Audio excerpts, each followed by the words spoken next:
In the nucleus of a cell, within chromosomes, the genetic information of the human is stored, the human genome.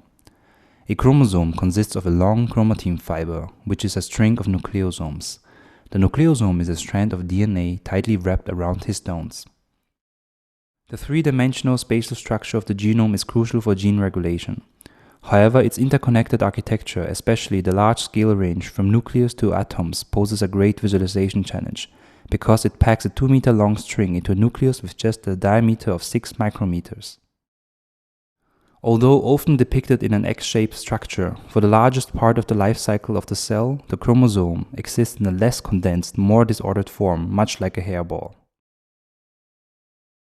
We demonstrate the ScaleTrotter method for interactive, multi-scale visualization of the 3D human genome. We transition between multiple scales, from nucleus to chromosomes, to fibers where we can see the donut-shaped nucleosomes.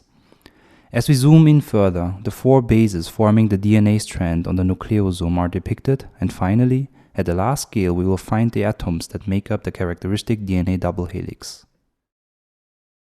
The ScaleTrotter approach interactively visualizes the 3D genome and allows users to smoothly transition between the multiple scales starting from the nucleus.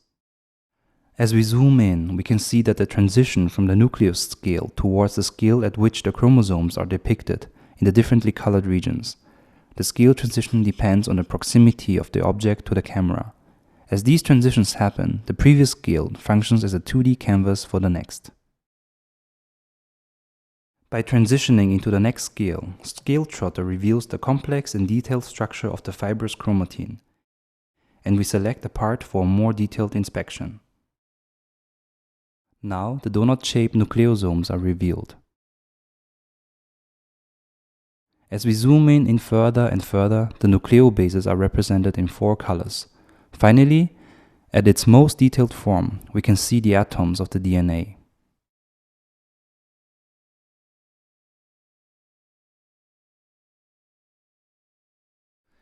If the transitions are happening too early or too late, the slider allows us to advance or postpone all scale transitions. For example, if you think that the transition from nucleobases to the atomistic scale happened too soon, you can move the slider left. This delays the transition so that you have to zoom in further to get the atomistic scale. Because of the large size difference between the nucleus and the individual atoms, several orders of magnitude in scale have to be bridged by our approach.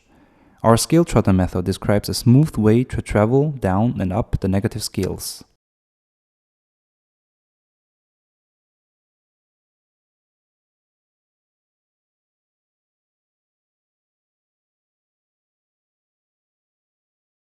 Now we will see how the scales behave when we change the proximity by zooming in. At the x-axis, we see the different states that a scale can assume. Starting at invisible because it's too detailed, then 3D where it serves the focus of the depiction, further the form of the 2D canvas, and then invisible again because it's now too large. On the y-axis we have the proximity to the camera that determines which data level or scale is depicted. Each scale is first not visible, then gradually appears as a 3D representation with rich visual details, but only enough detail to not overwhelm the viewer with too much visual complexity.